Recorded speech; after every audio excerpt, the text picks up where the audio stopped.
Olá, boa noite. Que as bênçãos do nosso amado Mestre Jesus possam ser por nós percebidas, porque elas são incessantes, estão aí o tempo todo. Nós é que ainda temos dificuldade em compreendê-las, em divisá-las em nossas vidas. É uma satisfação imensa voltar a esta casa que sempre me acolhe com todo carinho, com toda hospitalidade, com toda amorosidade. É uma casa pela qual eu tenho um carinho especial.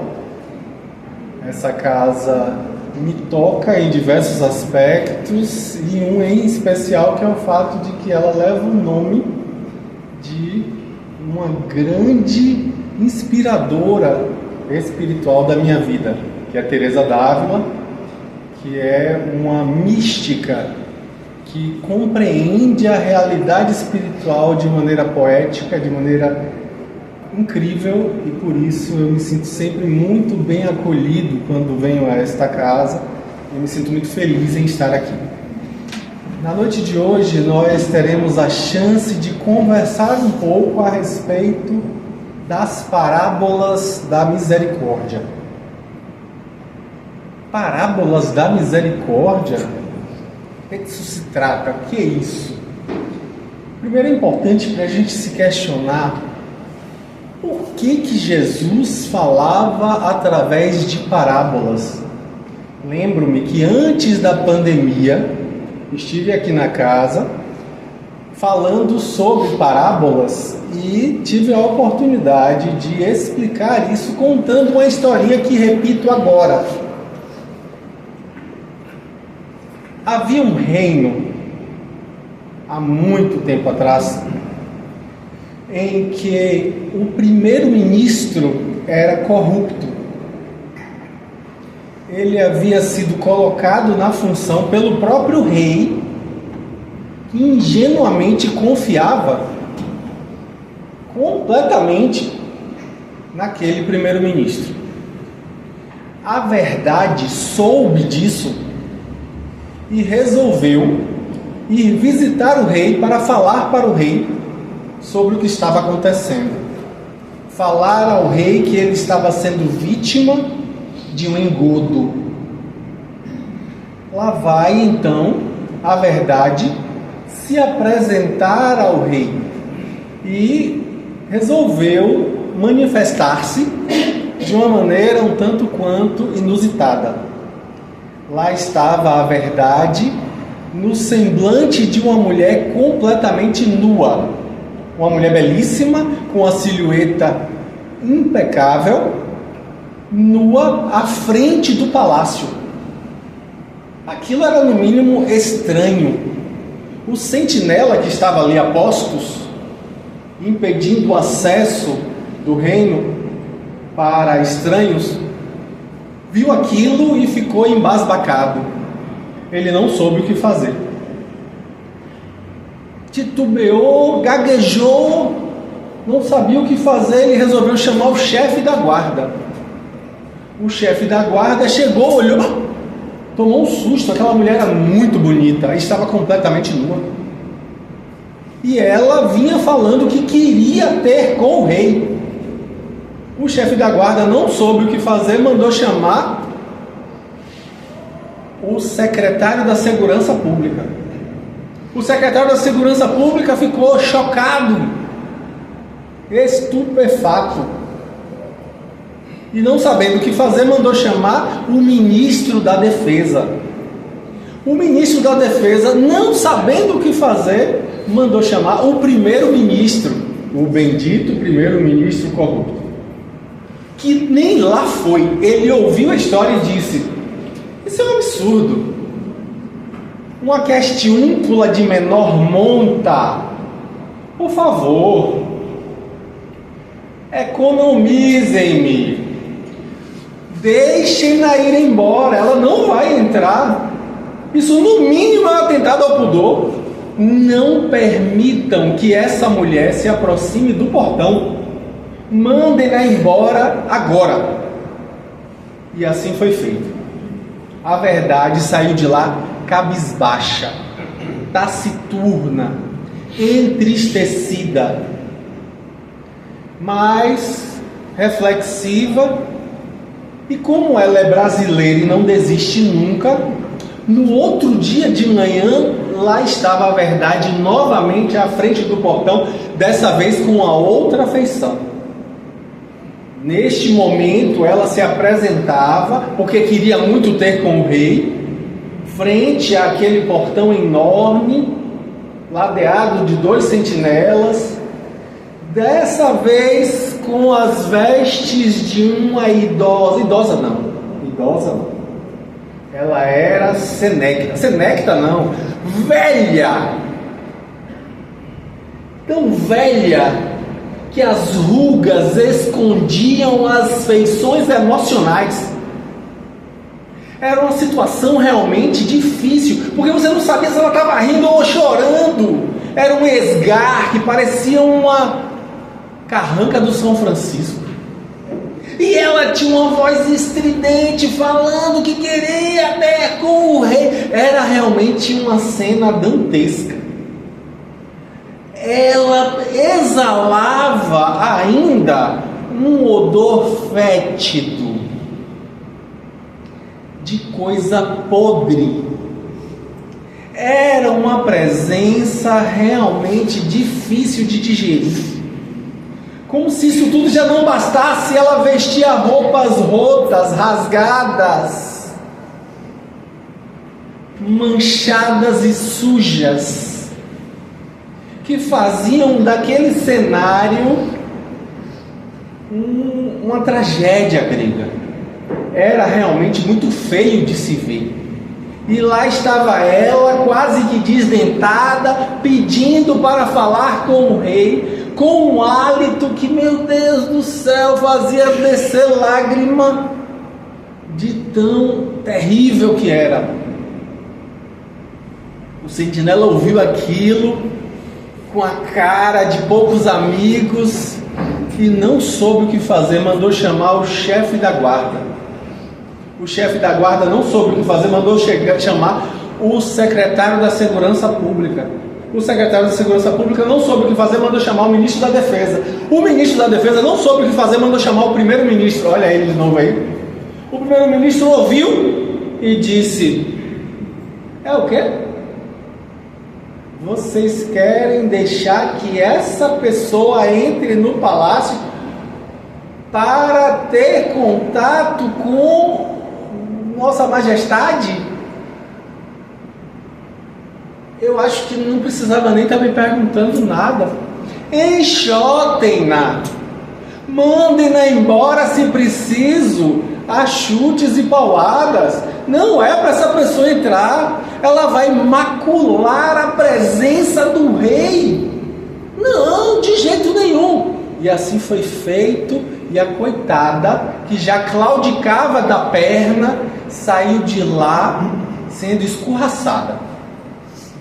Mas ela era brasileira e não desistia nunca. No outro dia, lá estava a verdade novamente, dessa vez em uma outra configuração. No alto de um carro alegórico ricamente ornamentado, ladeado de dançarinas repletas de plumas e paetês, que dançavam ao som de uma banda marcial que tocava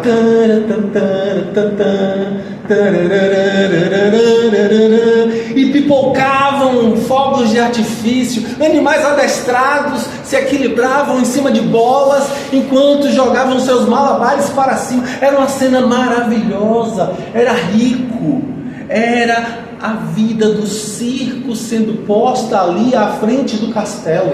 Era belo de se ver. Mas o sentinela, quando viu aquilo, e a verdade lá dizendo: quero falar com o rei, ele não soube o que fazer, mandou chamar o chefe da guarda. O chefe da guarda não soube o que fazer, mandou chamar o secretário de Segurança Pública, que não soube o que fazer, mandou chamar o ministro da Defesa. Aí sim, ele também não soube o que fazer, mandou chamar o primeiro-ministro. O primeiro-ministro, quando ouviu, disse: eita, é disso que o rei precisa. Mandem-na entrar, mandem-na entrar. rei precisa disso, espairecer a mente. Ele precisa desse tipo de circunstância para poder acalmar, para poder pensar em outras coisas. Deixa entrar. E a verdade entrou. E teve a oportunidade de falar para o rei tudo o que estava acontecendo. E aí o rei imediatamente tomou as providências necessárias. Essa história é interessante para a gente entender para que servem as parábolas. Porque Jesus se utilizava de analogias como estratégia pedagógica. Jesus sabia que quando somos visitados pela verdade, seja ela nua ou crua, nós levantamos resistências, várias camadas, como se fôssemos cebolas, cheios de camadas e de hierarquias, evitando que a verdade acesse o âmago do ser. A gente impõe inúmeras resistências à verdade.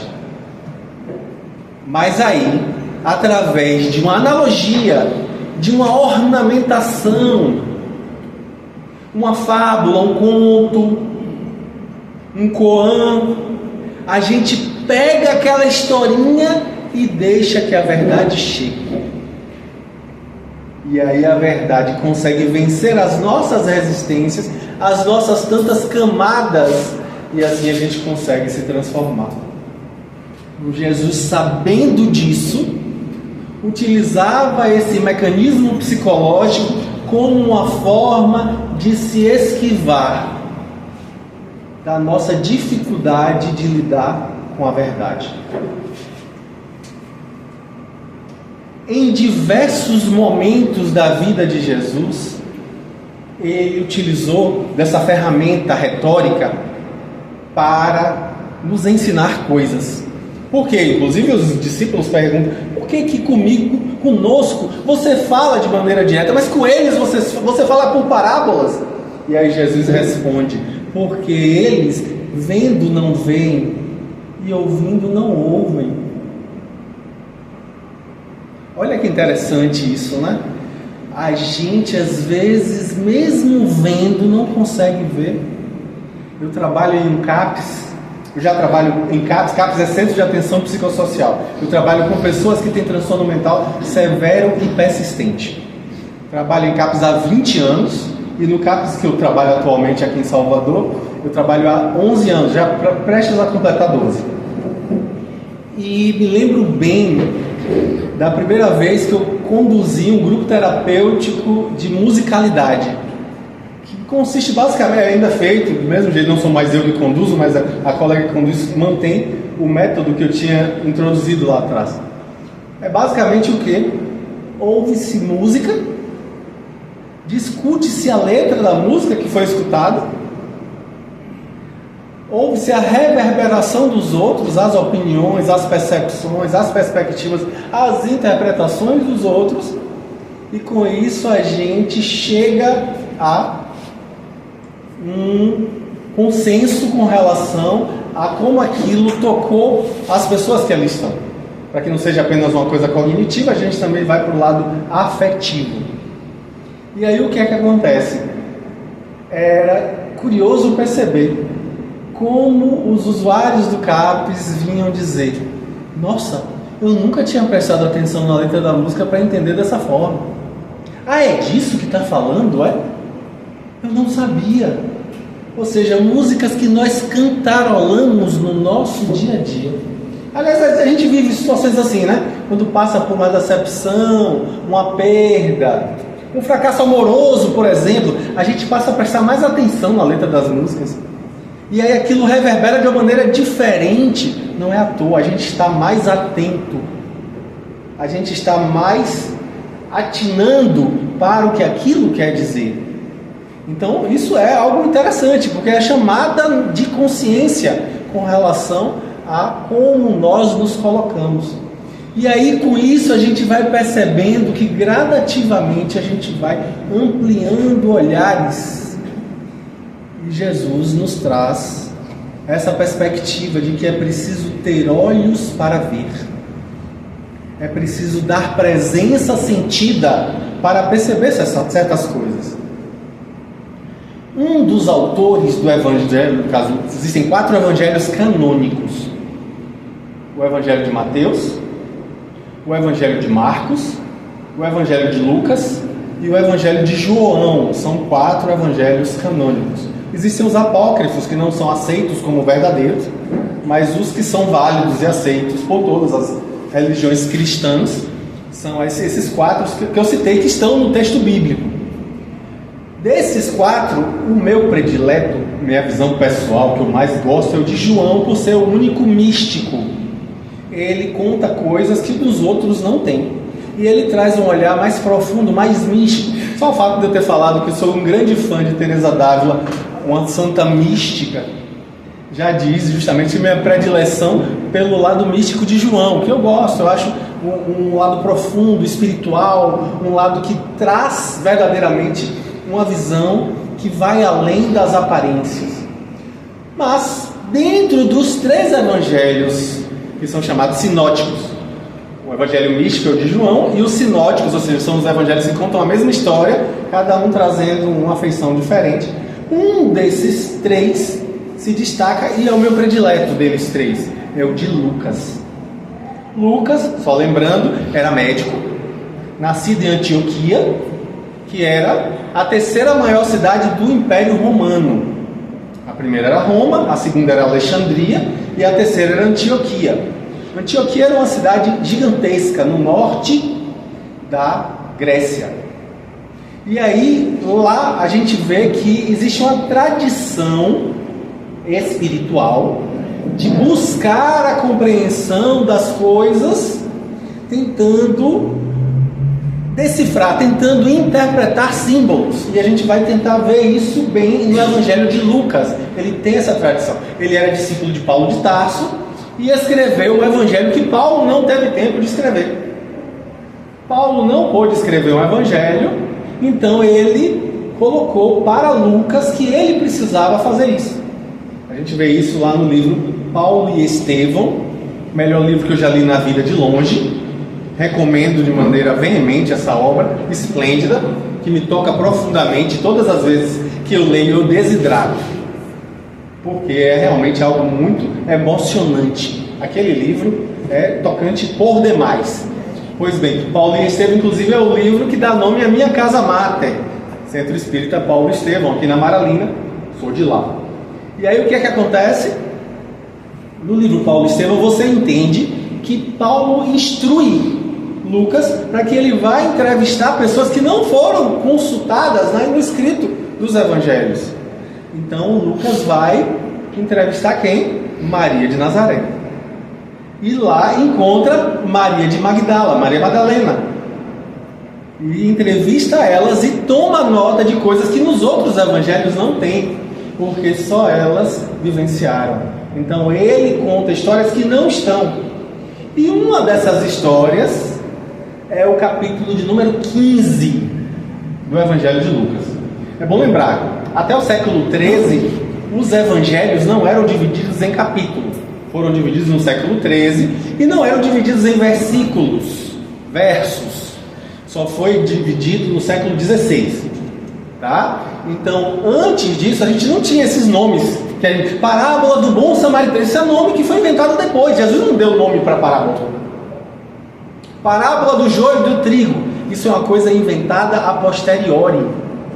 Essa divisão é uma coisa que vem depois. Então, quando a gente fala da parábola da misericórdia, a gente não está falando de algo que foi Jesus, que não foram estudiosos, os exegetas, que resolveram colocar esse nome. Foi um nome que foi dado, tá? Importante deixar isso claro, porque às vezes a gente tem uma ideia de que veio uma coisa pronta, que Jesus ensinou desse jeito. Não foi. Pois bem, o que é que acontece? Então a gente vai pegar no Evangelho de Lucas, o capítulo de número 15, que é o capítulo que inspira a minha fala da noite de hoje aqui. que são as parábolas da misericórdia. São 3 parábolas, há quem diga que são 4, e eu vou explicar já já por quê.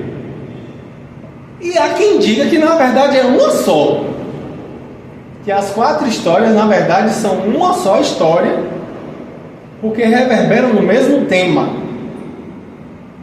É um leitmotiv, ou seja, é um tema que se repete nas 3 ou 4 parábolas. Vamos ver o que é isso, o que a gente está falando. Jesus estava indo para Jerusalém já para o seu fim, sabendo o que ia acontecer lá.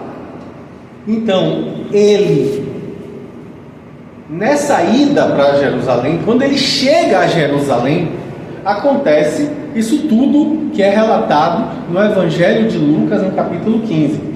Eu vou trazer aqui a leitura para que a gente entenda o que é o capítulo curto, tá? É um capítulo bem curto, então dá para a gente ler para compreender. Então, a primeira das parábolas da misericórdia, e o nome da misericórdia foi escolhido por quê? Porque as 3 falam sobre a misericórdia divina. E as 3 nos tocam, porque mexem com a forma como nós nos relacionamos com Deus e, acima de tudo, como nós nos relacionamos uns com os outros. Vamos ao texto. Parábola da ovelha perdida, que vai, capítulo 15 de Lucas, dos versículos 1 ao versículo 7. O que é que está lá? Ele diz assim. Espera aí que Danilo aqui tira o óculos para ler, né? O meu óculos é para longe. Então eu tenho que tirar o óculos para conseguir ler. Estavam se aproximando dele todos os publicanos e pecadores para ouvi-lo. Perceba esse adendo aí. Provavelmente Jesus estava na casa de um publicano. O que é publicano? Era o coletor de impostos. Era a pessoa mais detestada de Israel, do povo judeu. Eles odiavam os coletores de impostos. Primeiro porque eles eram usurários. Quando eles coletavam impostos, eles coletavam a mais para terem lucro e ficarem ricos com isso. Segundo, talvez primeiro, não sei se a gente pode botar numa ordem assim, pelo fato de que eles indiretamente estavam trabalhando sob os auspícios de Roma, ou seja, eles eram inimigos do próprio povo deles, porque Roma era um povo invasor, e aí com isso eles eram detestados, porque Roma era detestada. E além disso tudo, tem o fato de que eles conviviam com pessoas que não eram da raça judaica. Isso era mal visto e mal quisto pelo povo religioso. Então o que é que acontece? Vamos lá.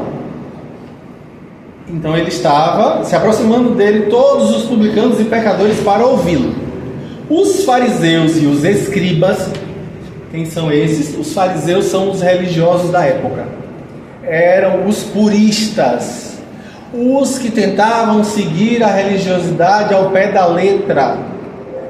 Eles eram tamanhamente severos, mas Jesus o tempo inteiro criticava eles, dizendo que eles eram hipócritas, cheios de cal por fora, mas cheios de podridão por dentro.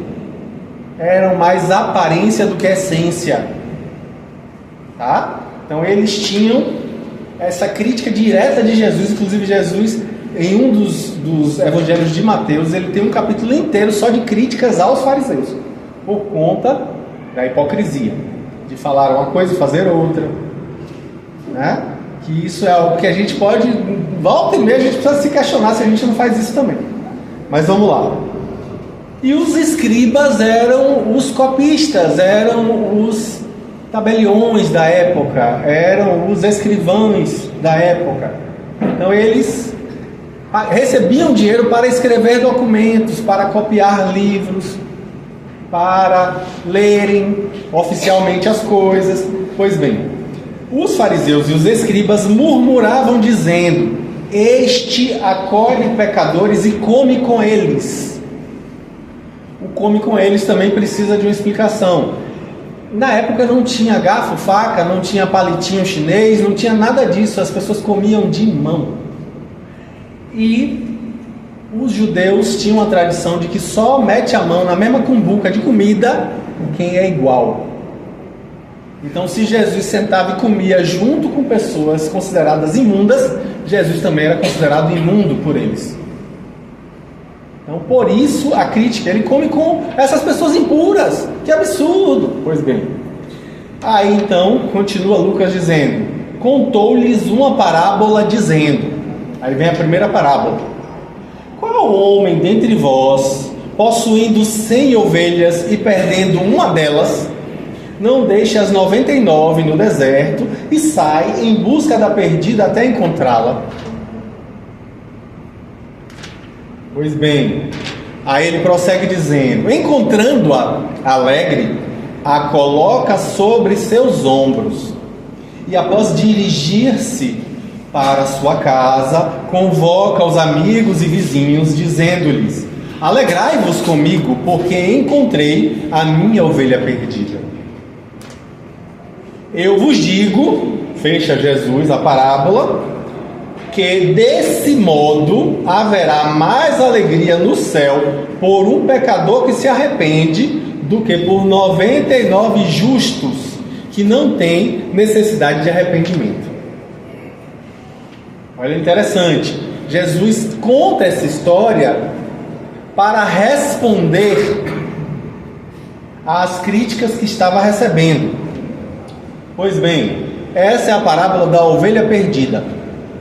Você perdeu uma ovelha, você vai deixar as 99 lá no seu redil e vai buscar a que fugiu do seu aprisco.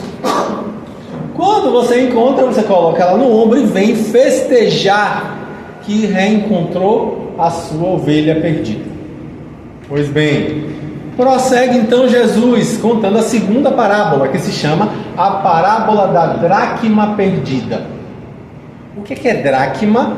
Dracma era uma pequena moeda de prata da época de Jesus, uma moeda grega, que tinha um valor mínimo, mas mesmo assim era bastante valorizada e tinha um símbolo envolvido nisso. As mulheres, quando se casavam, recebiam de seus pais um colar de dracmas. Eram 10 dracmas enfileiradas em um colar, e elas penduravam esses colares nas festas de casamento. Daí hoje ainda temos beduínas que usam roupas com moedas penduradas. É dessa tradição. Isso era uma forma de garantir às mulheres que não tinham absolutamente nenhuma garantia de nada. As mulheres eram completamente desprovidas de possibilidades financeiras. Elas não trabalhavam, elas não recebiam dinheiro, e por conta disso, o que é que acontece? Caso o marido morresse, elas precisavam de um mínimo de dinheiro para se locomoverem e voltarem à casa da família do pai ou do irmão mais velho. Então, ter as dracmas era necessário. As mulheres precisavam ter isso como garantia. É bom lembrar que é uma época em que havia muito mais escambo. Não tinha tantas moedas, era uma coisa rara ter moedas. As pessoas trocavam benesses por outras benesses. Então, dinheiro era uma coisa rara na época de Jesus. Mas mesmo assim, a gente vê que o símbolo da moeda aí é interessante para a gente refletir. Vamos ler o que é que Jesus fala na parábola da dracma perdida. Ele diz assim: ou qual mulher que, tendo 10 dracmas, se perder uma dracma, não acende uma candeia, varre a casa e procura diligentemente até que encontre. E ao encontrá-la, convoca as amigas e vizinhas, dizendo: alegrai-vos comigo, porque encontrei a dracma perdida. Eu vos digo que, desse mesmo modo, há mais alegria diante dos anjos de Deus por um pecador que se arrepende. Ok, então com isso a gente vê, né, que Jesus está trazendo agora uma outra feição. Ele falou primeiro do pastor que perdeu sua ovelha. Agora ele vai para a polaridade feminina, falar da mulher que perdeu a sua dracma. E não é à toa que isso ressoa à época. É bom lembrar, né, que Jesus, quando vai morrer, o que é que ele faz lá na cruz? João, eis aí tua mãe. Mãe, eis aí teu filho. Ou seja, ele não podia abandonar Maria à própria sorte, porque ela, sendo viúva, estaria entregue ao destino. E ele era o filho mais velho e por isso caberia a ele cuidar da mãe viúva. Então ele, por amor e misericórdia, nomeia João, o apóstolo mais novo, que era adolescente ainda, o único que estava presente à crucificação, para que ele se torne filho de Maria, e ele vai cuidar de Maria até que ela faleça na ilha de Patmos, na Grécia. Pois bem, aí a gente chega finalmente na parábola que coroa as parábolas da misericórdia e que a gente se debruça para entender as três. É a famosa parábola chamada parábola dos dois filhos. Espera aí, Danilo, o nome da parábola não era do filho pródigo? Isso é um grande equívoco, na minha opinião pessoal, chamar essa parábola de parábola do filho pródigo. Primeiro, porque não fala só de um filho, né? Não fala só de um filho. E segundo, talvez nem dois filhos seria um bom nome. Talvez seja bom falar assim, a parábola do pai misericordioso, porque a figura central da parábola é um pai cujo amor assusta. Vamos a ela, para a gente entender. E disse, aí a gente já está lá no versículo de número 11. E disse, certo homem tinha dois filhos. Certo homem, falando do pai. A história é do pai misericordioso. Pois bem, o mais novo deles disse ao pai: Pai, dá-me a porção que me cabe da propriedade. Ele repartiu os recursos entre eles. Eu vou ler tudo, depois eu volto e releio, porque isso aqui dá muito pano para manga. Mas vamos lá. Não muitos dias depois, reunindo todas as coisas, o filho mais novo ausentou-se do seu país para uma região distante e lá dissipou a sua propriedade, vivendo dissolutamente. Depois dele gastar todas as coisas, houve naquela região uma fome severa e ele começou a passar necessidade. E partindo, associou-se a um dos cidadãos daquela região que o enviou aos seus campos para apacentar porcos. Vale lembrar aí, né? Está falando de judeu. O judeu não come porco, portanto não cuida de porco. E ele vai se submeter a isso, ele vai apacentar porcos. Pois bem, continuando. Ele deseja saciar-se com as alfarrobas que os porcos comiam, mas ninguém lhe dava. Mas caindo em si disse: quantos assalariados de meu pai têm abundância de pães, e eu aqui pereço de fome. Ele lembrou do pai. Os servos do pai, que eram assalariados, nunca passaram fome, e ele estava ali na pior situação, na situação mais periclitante da vida dele, totalmente insolvente, né? Pois bem, aí ele prossegue dizendo: após levantar-me, irei a meu pai e lhe direi: Pai, pequei contra o céu e diante de ti, não sou mais digno de ser chamado teu filho. Faze a mim como um dos teus assalariados. Levantando-se, dirigiu ao seu próprio pai. Estando ele ainda longe, seu pai o viu, compadeceu-se, correu, lançou-se sobre o pescoço dele e o beijou repetidamente. Disse-lhe o filho: Pai, pequei contra o céu e diante de ti, não sou mais digno de ser chamado de seu filho.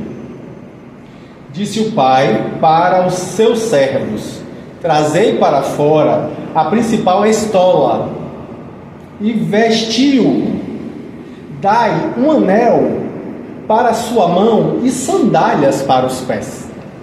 Trazei o novilho cevado, sacrificai-o, e nos deleitemos comendo. Porque este meu filho estava morto e reviveu, estava perdido e foi encontrado. E começaram a deleitar-se. O filho mais velho, porém, estava no campo. Assim que chegou e se aproximou da casa, ouviu música e danças. Convocando um dos servos, informava-se sobre o que seria isso. Ele lhe disse: o teu irmão chegou, e teu pai sacrificou o novilho cevado, porque o recuperou saudável. Ele ficou irado e não queria entrar. O seu pai, porém, saindo, o exortava. Em resposta a seu pai, disse: eis que te sirvo há tantos anos, jamais negligenciei o mandamento teu, e nunca me deste um cabrito para deleitar-me com os meus amigos. Quando chegou este teu filho, que devorou os teus recursos com prostitutas, sacrificaste para ele o novilho cevado. Ele, porém, lhe disse: filho, tu estás sempre comigo, e todas as coisas minhas são tuas.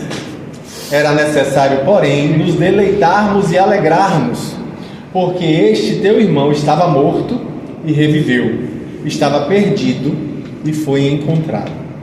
Essa é a terceira parábola, chamada por muitos de parábola do filho pródigo, mas a gente entende agora que o nome melhor seria ou parábola dos dois filhos, que a gente pode cair em um equívoco comparando com uma outra parábola que tem no Evangelho de Mateus, em que dois filhos são convocados, o pai diz assim: meu filho, venha comigo trabalhar na minha vinha. Aí o filho diz: eu não vou.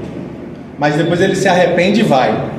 Aí ele vai para um outro filho e diz: meu filho, venha trabalhar comigo em minha vinha. Ele diz: eu vou, mas este não vai.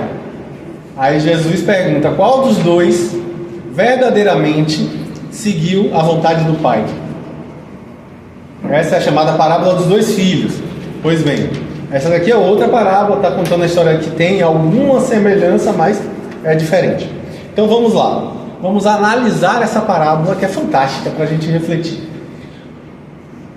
Só para a gente introduzir: em Deuteronômio, em Levítico, em Números e em Êxodo, são livros bíblicos, são livros do Velho Testamento, ou seja, são a base da Torá, dos 5 livros da Torá, que é a Bíblia judaica. Eu citei 4, só faltou falar do Gênesis, que é o primeiro, né? O Bereshit é o primeiro livro da Bíblia. E eu estou falando então dos outros 4 primeiros, pois nos 4 primeiros livros tem lá dizendo: quando o pai morre, a herança desse pai vai 2/3 para o filho mais velho, e o terço restante é dividido por todos os outros filhos. É assim, está lá no texto bíblico. 2/3 vai ser para o filho mais velho, e 1/3 para todos os outros filhos. Vai dividir, eles vão ter que dividir 1/3 restante. Pois bem, aí o que é que acontece? Quem é o filho mais velho aqui? Levanta a mão. Então, com isso, ó, é interessante para a gente pensar, né?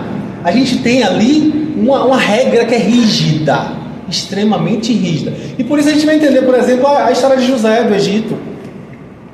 A história de José do Egito fica clara ali. A gente vai entender que Jacó tinha uma predileção por um filho que não era mais velho. O mais velho era Judá. Tinha que dar tudo para Judá, e os outros ficavam dividindo o resto. Os outros 11 filhos dividiriam o resto. Então, o que é que acontece? O Isaac, no caso, que é Jacó, Isaac é Israel, desculpa. É o contrário, Jacó é Israel. Jacó, que é Israel, divide aquilo, na verdade, ele dá uma predileção para um filho que é o segundo mais novo. Só tem o mais novo, que é Benjamim. O segundo mais novo é José. Era o predileto dele. Então ali existia uma tensão entre os irmãos por conta disso, porque a lei não era seguida à risca. Então, as leis eram seguidas à risca na época. E aí o que é que acontece? Vem essa situação extrema. Tem 2 autores que eu gosto, um se chama Alonso Schenkel, que é um teólogo de tradição católica, que é quem escreve a Bíblia do Peregrino, que traz notas de rodapé esplêndidas a respeito desse capítulo de Lucas. E tem um outro autor também muito legal, que é Kenneth Bayle, que é de tradição protestante, que teve a chance de ir morar no Oriente Médio durante 40 anos da sua vida para entender a mentalidade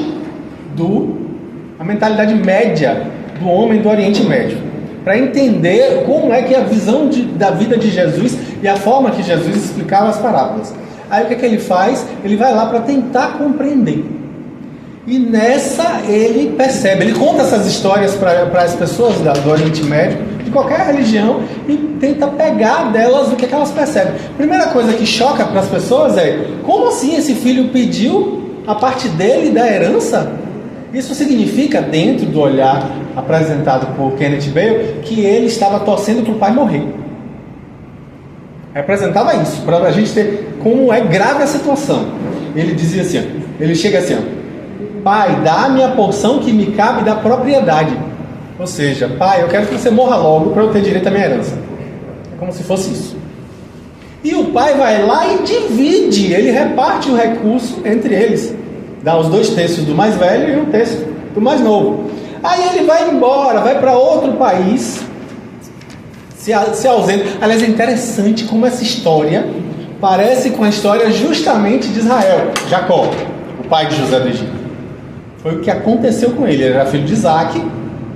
Ele toma a primogenitura, porque ele era filho de Isaac, era irmão gêmeo de Esaú. Só que Esaú nasceu primeiro, e aí ele finge ser Esaú, o pai abençoa, ele passa a ser o filho mais velho, com a bênção do pai equivocado, de Isaac. E aí o que é que acontece? Ele foge, ele vai para a área da Turquia, atual Turquia.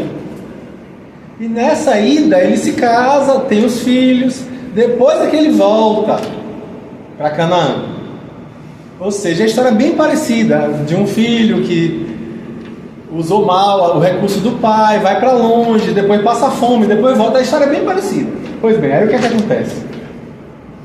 Aí Jesus conta que, não muitos dias depois, ele reúne todas as coisas, vai para outro país.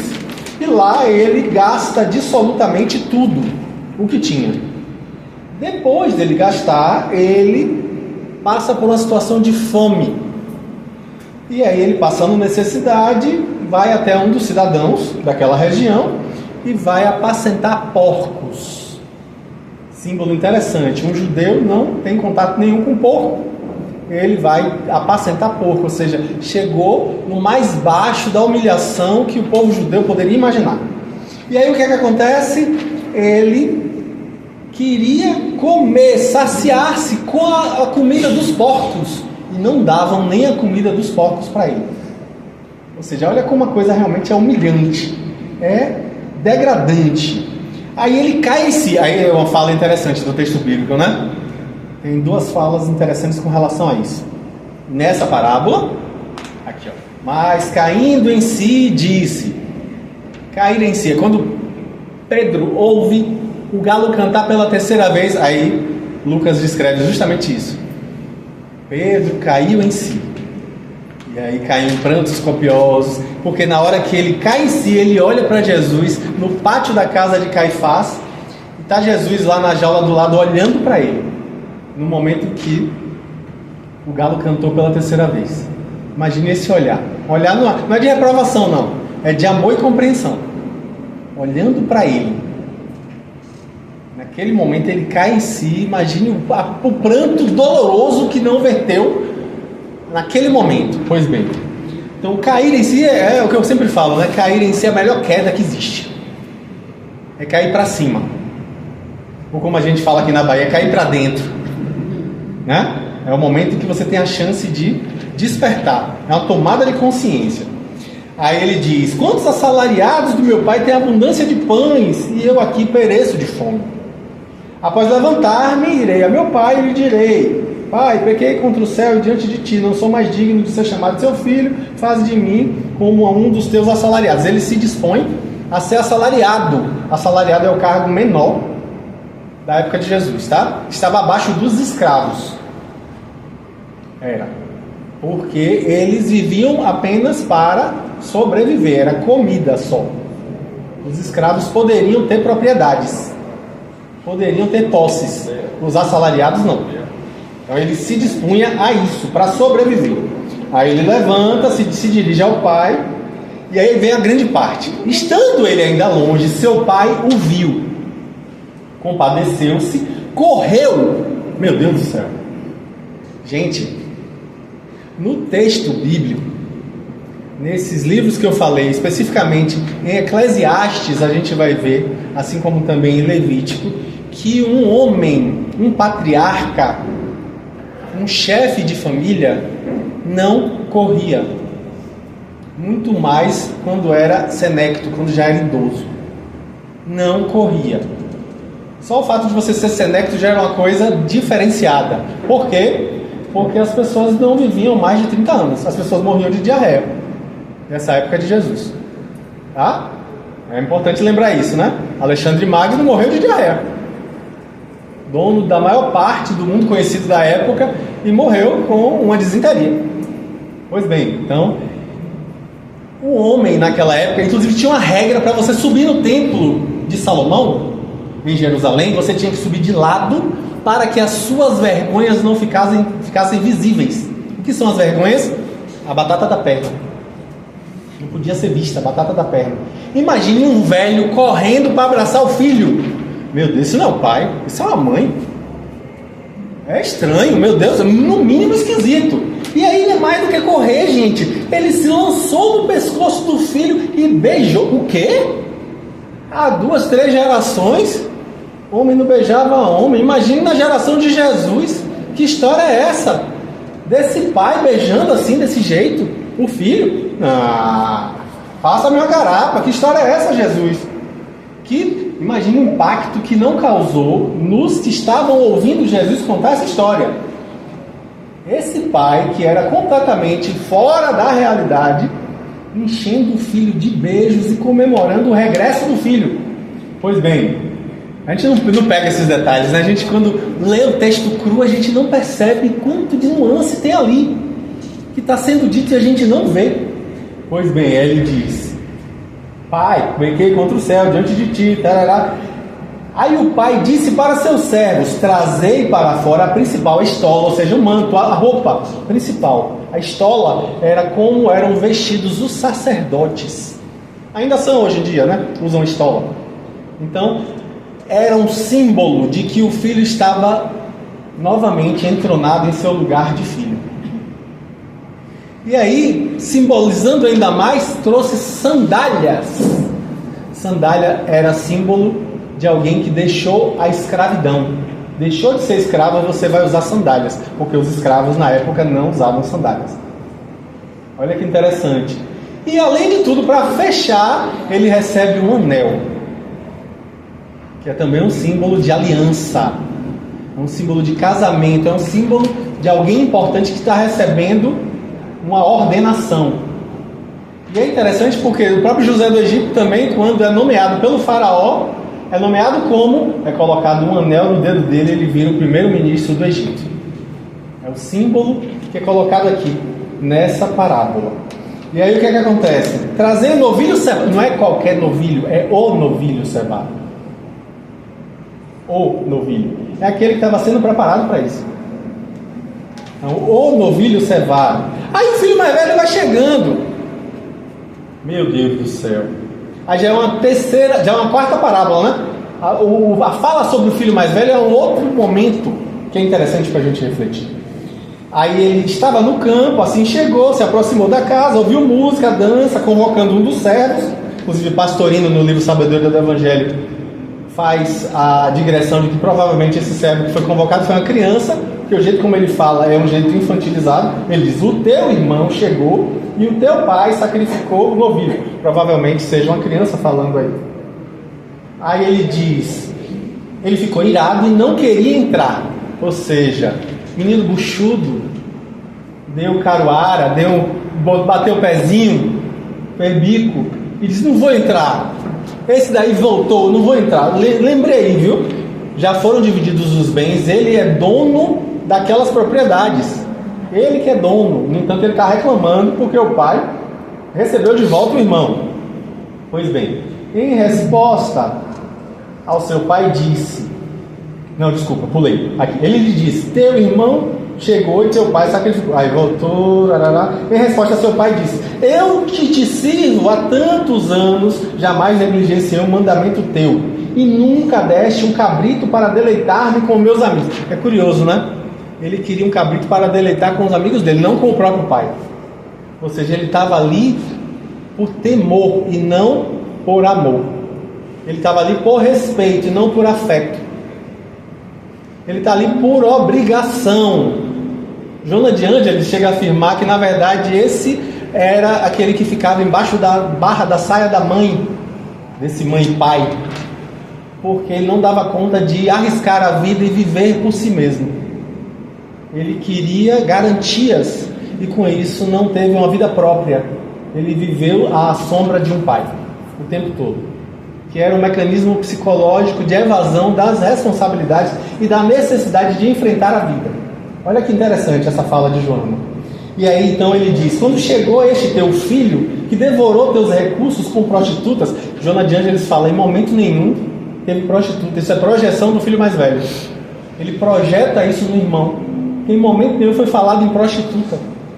Era o desejo dele, que não dava conta e jogava para o irmão, e por inveja rebatia dessa forma. E aí ele diz, aí o pai diz para o filho, filho, tu estás sempre comigo e todas as coisas são minhas são tuas. Era necessário, porém, nos deleitarmos e alegrarmos, porque este teu irmão estava morto e reviveu, estava perdido e foi encontrado. Aí Joana vem trazer de maneira brilhante o fato de que, na verdade, a gente está falando de uma mesma história. A ovelha perdida é o filho que sai. A dracma perdida é o filho que foi perdido dentro de casa. A dracma foi perdida em casa. A ovelha foi perdida fora. Ou seja, é a mesma história, repetida. São histórias semelhantes. É tudo uma história só. Mas Deus misericordioso, amoroso, nos acolhe apesar dos nossos tantos deslizes. Vou colocar meu óculos, senão eu não vejo nem o relógio. Então, Jesus nos acolhe, nos ampara, nos trazendo essa mensagem para mostrar como Deus é grandioso e está sempre disponível para nos receber. Às vezes a gente se afasta, a gente desliza, a gente quer viver coisas, ou a gente se protege em supostas percepções da vida, que não, eu tenho que ficar aqui é o certo de fazer, e nessa fica ali enrijecido nas suas opiniões, julgando a tudo e a todos. Então Jesus vem nos trazer essas parábolas para que nós possamos alargar os nossos horizontes e nos deixar tocar pelo amor misericordioso do Pai, vivendo também nós outros esse amor por aqueles que estão ao nosso derredor. Essa amorosidade. Olha que símbolo interessante para que a gente construa na nossa vida. A abertura para o perdão, a abertura para o contato, o relacionamento, para que a gente consiga festejar o fato de estarmos reunidos novamente junto a esse Pai misericordioso que é Deus. Então que as bênçãos de Deus acolham os sinceros propósitos que nós agora abraçamos de nos tornarmos cada vez mais abertos para vivenciar essa amorosidade, para verdadeiramente sermos médiuns do amor de Deus onde quer que estejamos. Que assim seja.